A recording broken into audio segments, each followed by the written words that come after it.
ang aming Belen na siyang sumisimbolo ng Pasko, ng kapakanakan ng ating Panginoong Hesukristo.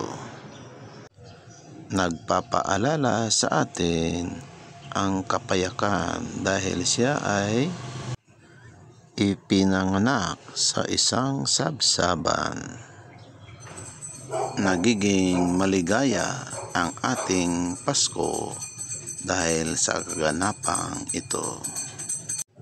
Maligayang Pasko sa ating lahat.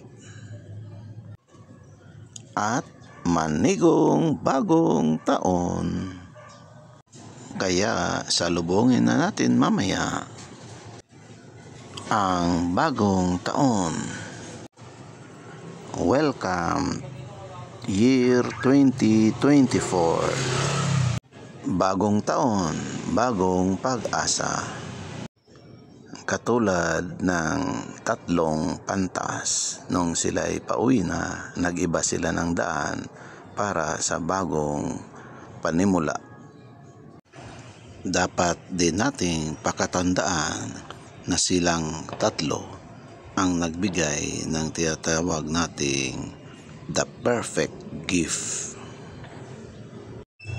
Kasunod naman nating ipagdiriwang pagkatapos na itong nagdaang Pasko at itong parating na New Year ay ang Happy Three Kings.